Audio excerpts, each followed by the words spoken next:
two dueling visions of America that will come into focus later today. Military artillery will roll through the streets of Washington, D.C., you see it on your screens now, to celebrate the U.S. Army's 250th birthday, which also just happens to be President Trump's 79th birthday. And across the country, more than 2,000 No Kings protests will take place in cities from coast to coast. The flagship rally starts later this morning in Philadelphia. It comes on the heels of a week where citizens across the country have already mobilized in opposition to President Trump's immigration raids. The coalition of No Kings organizers have a simple message. Quote, "The flag doesn't belong to President Trump, it belongs to us. On June 14th, we're showing up everywhere he isn't to say no thrones, no crowns, no kings."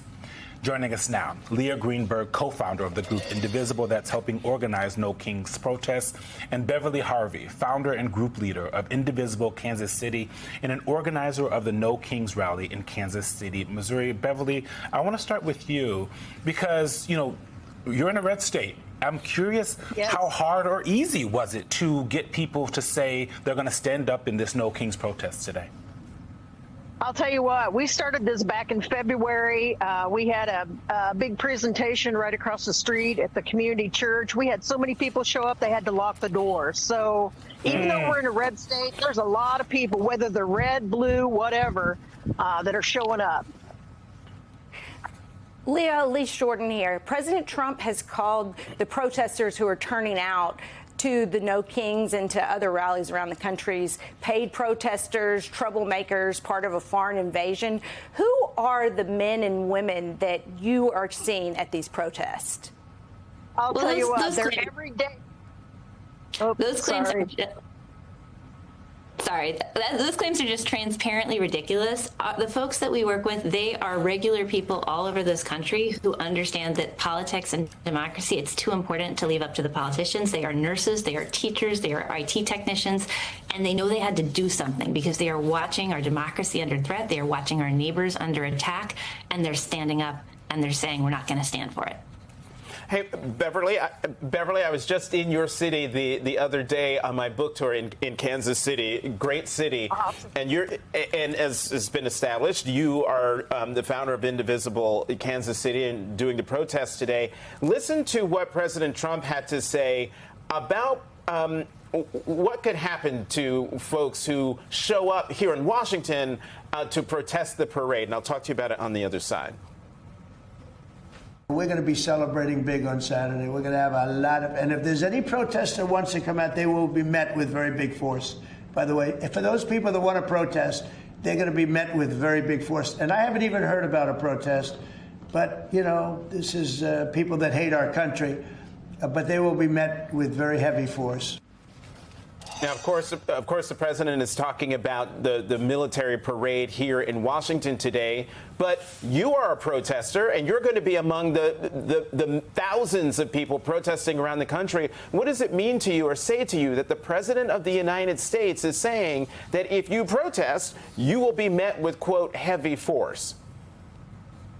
That is so disgusting to hear a president of the United States send out the military against its own people. This has never happened in the United States. It should never have happened in the United States. We've got 40, 50, 60, 70, 80-year-olds that are coming out to protest. You're going to send the military, what, on grandma and grandpa? Really? I mean, it just doesn't, it makes no sense whatsoever. And I'll tell you, I'm a veteran, and there's going to be a ton of veterans here, and we are disgusted that the chief for the military is sending the military on us. Beverly, you say you're a veteran. Tell us, which branch of the military and where did you serve? I was in the U.S. Army back during the Vietnam era.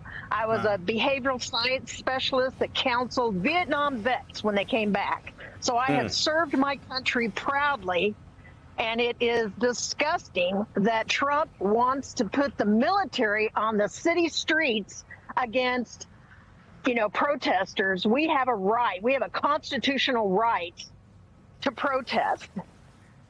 Well, and I've heard that protesters are concerned about surveillance, frankly, as the Trump administration overall is ramping up for more surveillance on Americans, whether they're protesters or not. Leah, is that something that protesters are concerned about, that they are being tracked if they participate in these protests?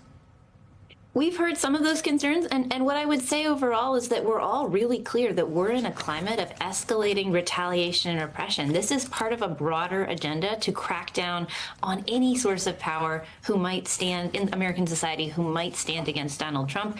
They believe that they can bully us all into submission. Today is about showing them that they cannot do that, that we collectively are far more powerful than them, that real power is not staged in military theatrics in D.C. It rises up everywhere else in the country. Beverly, one of the things that President Trump and other right-wing folks like to say when these protests crop up is that the folks doing them, quote, hate the country, right? That they just couldn't, it doesn't make any sense that these folks would do this for anything but hating the country. You are a veteran. You have talked about it quite a bit. You're talking to all of these folks. Dispel the president and anyone else who thinks that you guys hate this country. Dispel them of that notion. Well, I'll tell you what, like I said, I served my country. We have a ton of veterans that are actually in our group and are in other groups. There's probably 5 or 6 other protests that are going to go on today. We love our country, and that's why we're protesting, because we want to save it from someone who wants to be a king. We're not going to have a king in this country or a monarch or a dictator. It's not going to happen, and we're going to stay out here and protest and protest and protest until he's gone. Just recently, we had neo-Nazis here in Kansas City marching, and the governor didn't do anything about that, but yet he wants to send military troops on just regular American citizens. But he didn't do anything with the neo-Nazis that are here. So tell me, who really is for democracy? And to Beverly's point, she's talking about, and this is from the Kansas City Star, the headline, Missouri governor activates National Guard ahead of anti-Trump protests. It says Governor Kehoe activated the Missouri National Guard. The Republican governor singled out Kansas City, St. Louis, and Springfield and other affected communities in Missouri where events were occurring or could occur that create hazards for people and property beyond resources of local officials. Leah, I want to bring up NBC News Decision Desk poll that shows that 64% of those polled say they oppose using government funds for the military parade. We see it there on the screen. So 64% of the American people don't want this to happen, and yet it's happening. Talk about how Indivisible is going to sort of counter the president's notion that what he's doing is something that apparently he believes is the height of patriotism. Well, you're absolutely right. People don't want this military parade. They don't want money that's being taken from veteran services to be used to throw Donald Trump a birthday party. They do not want the National Guard in California. They're looking at all of this and they're saying this is massive, shocking overreach by a guy who seems to think he's a king. The best way that we show that this is not supported, that Donald Trump's base is actually a lot more brittle than he thinks it is the mass widespread peaceful protest. And so that is really what today is all about. It's making sure that when people turn on their TV tomorrow and they hear the story of what's happening, what they see is Donald Trump throwing himself an empty, hollow birthday party, and everyone else in the country, big tent of folks who are coming together collectively to say, we don't do kings in America. This has to stop. Beverly, how have you seen the energy come back into the protest movement as, you know, the immigration crackdowns have started around the country? Has it charged the movement and brought people back in the fold after, you know, there was so much energy at the beginning of Trump's first term and then it waned off? And where do you see the movement right now? Oh, it's increased tenfold. Like I said, when I started out, there was maybe 1 or 2, maybe 3 different groups here in Kansas City. Now there's 6, 7, or 8 different groups. So it's continuing to grow.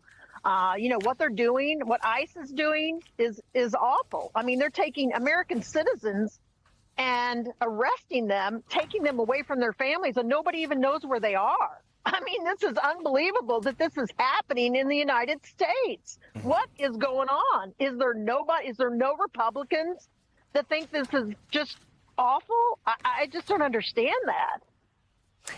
Leah, Greenberg, and Beverly, Harvey, thank you so much for being with us today.